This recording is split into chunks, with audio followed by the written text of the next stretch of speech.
Salut les gars, j'espère que vous allez bien. Bienvenue sur cette vidéo. Aujourd'hui, on va parler des spoils du chapitre 1036 de One Piece. Spoils qui sortent en avance parce que le chapitre ne sortira pas dimanche, ni sur Manga Plus, ni sur Glénat Manga Max.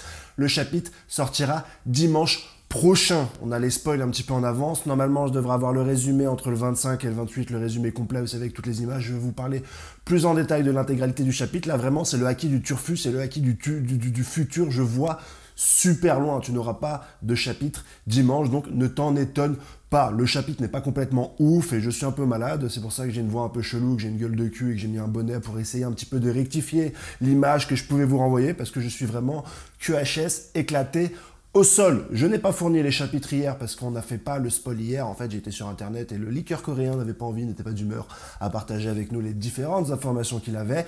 Mais ce matin, c'est chaud de fesses, j'ai récupéré l'intégralité des spoils et on va pouvoir en parler ensemble. Mais avant ça, je comprends pas, les gars. Je comprends pas pourquoi je ne suis pas déjà à 16 000 abonnés. Je ne comprends pas. Je ne comprends pas pourquoi depuis un mois, je stagne de 15 000 abonnés. Je sais pas, vous m'aimez plus. Il n'y a plus d'amour entre nous, il n'y a plus de contact, il n'y a plus rien, les gars. Il n'y a plus d'abonnement, il n'y a plus de flamme dans notre couple. Qu'ai-je fait pour mériter ça? Moi, et tout le travail que j'essaie de fournir pour vous donner en avance toutes les informations que je peux avoir sur One Piece et vous me faites ça. Pour vous rattraper, les gars, sur cette vidéo, j'aimerais bien finir l'année avec 16 000 abonnés, ça me ferait extrêmement plaisir, ça me pousserait à y aller encore plus loin, à faire beaucoup plus de choses pour l'année prochaine. J'ai plein de surprises de côté, c'est pas vrai, mais bon. Voilà. Chapitre 1036, les gars, fin du combat entre King, l'incendie et Zoro. Et devinez quoi? Bah, de toute façon, vous le saviez déjà, hein. King est KO, les gars. King est mort. King est fini, finito.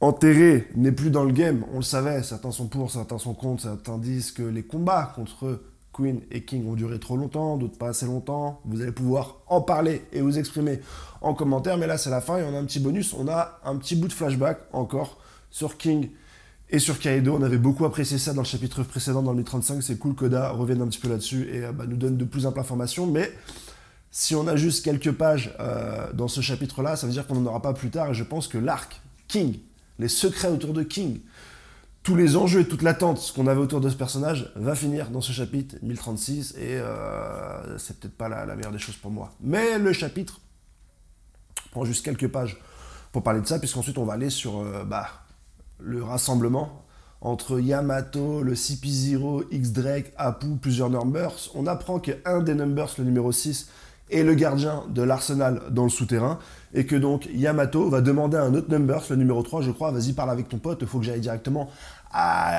faut que j'ai accès à l'arsenal pour pouvoir un petit peu le supprimer et qu'on ne risque pas tous de mourir. C'est ce qu'elle compte faire.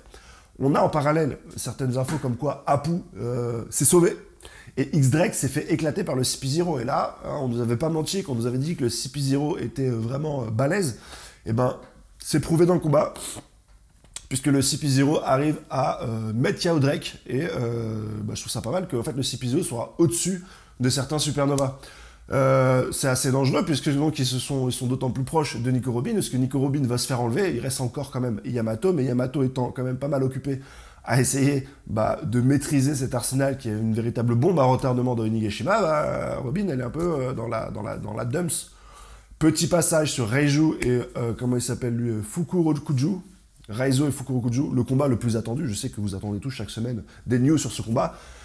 Et bien ce combat avance parce que les deux sont enlacés dans du bondage. Ils se sont bondés l'un l'autre. Qu'est-ce que le bondage? Je te laisse regarder sur Google. Je n'ai pas envie de t'expliquer ça dans ma vidéo. Mais en tout cas, ce combat grandiose qu'on attend tous n'avance pas. 16 000 abonnés sur cette vidéo, les gars. Je compte sur vous, vraiment sur vous. Usopp, God Usopp, va s'occuper de Kinemon et de Kizu. Et va être aidé par Izo pour essayer de les protéger, de faire en sorte qu'ils soient mis à l'abri, ce genre de choses. Pas très intéressante, mais ce genre de choses. Dans une transmission, le CP0 dit que nous sommes dans le basculement vers la nouvelle ère. Si les supernovas arrivent à Tekla les empereurs, et on aura la réponse dans quelques minutes, puisqu'on est quand même sur la fin des combats, on est quand même sur le climax.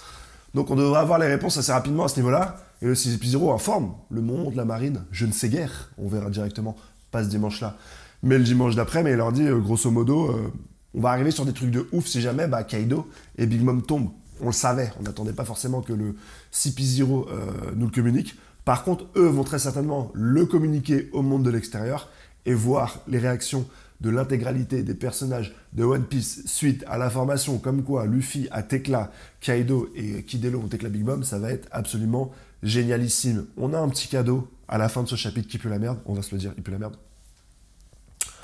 On a une image, la scène de combat entre Kaido et Luffy.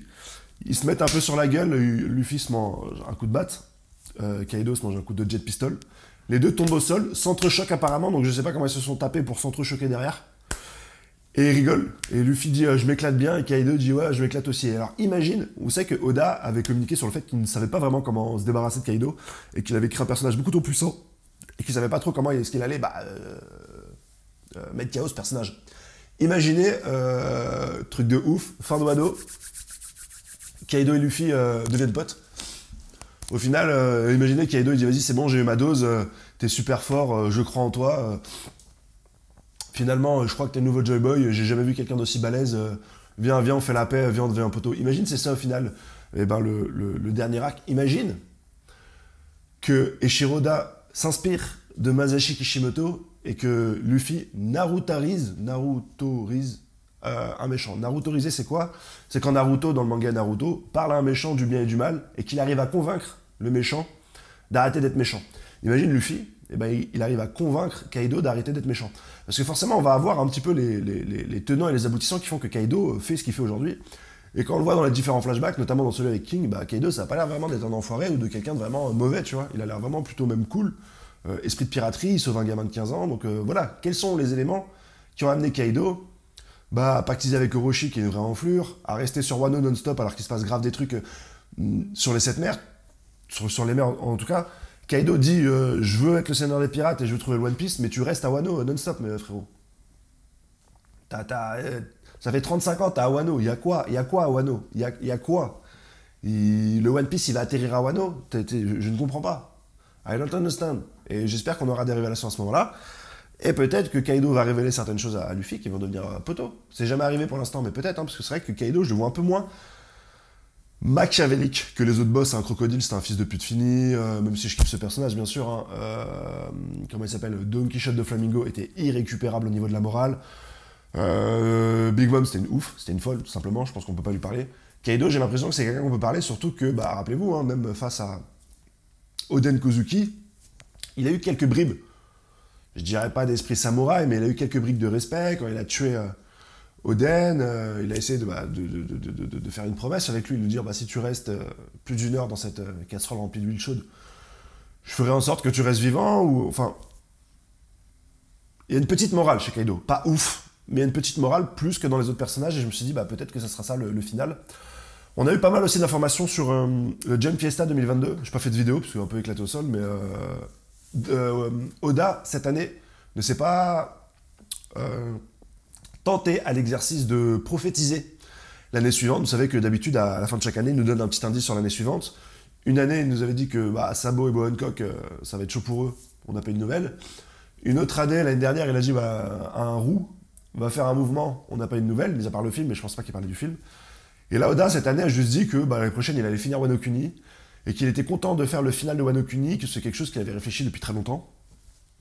Donc on va avoir un peu d'informations là-dessus, ça c'est très bien. Est-ce que ce final dont il nous parle ne serait pas justement un final d'amitié, d'ouverture vers le monde, avec une réconciliation entre Kaido et Luffy? Voilà, c'est dit, c'est lâché. Tu l'auras entendu ici la première fois. Abonne-toi, je veux 16 000 abonnés. Franchement, les gars, si j'ai pas 16 000, je fais la gueule, sérieusement. En plus, je suis crevé, je suis KO, et je vais faire une vidéo. Parce que aussi, je voulais faire toutes les vidéos cette année, je voulais couvrir tous les scans. C'était un défi personnel. Et on a eu quelques infos aussi sur le film Shanks, et je suis très content que le film ne tourne pas autour de Shanks, qu'il tourne autour des Mugiwara, et que Shanks fera des apparitions. Je ne veux pas avoir d'infos sur Shanks dans un film. Je lis One Piece depuis plus de 20 ans, je pense que c'est la même chose pour vous. Je veux Shanks dans le manga, en noir et blanc, en scan. Je veux pouvoir vous en parler dans les spoils. Je veux vouloir spoiler tout le monde. Le jour où Shanks va apparaître, je vous le dis les gars, je vais spoiler dans la miniature dès le mardi. Je spoilerai le monde entier. C'est dit. Désabonnez-vous à ma chaîne. Je m'en fous. Je vais spoiler le monde entier. Je vais faire une fête pour l'arrivée de Shanks. J'attends ce... J'avais des veuches. J'ai plus de veuches. J'avais des veuches quand j'ai vu Shanks la première fois, les frères. J'ai envie de le voir dans un scan. J'ai pas envie de le voir au cinéma. Ça me dit rien de le voir au cinéma, sérieusement. C'est les fans de la dernière minute, c'est les fans de Netflix qui veulent le voir au cinéma. C'est les fans de la hype.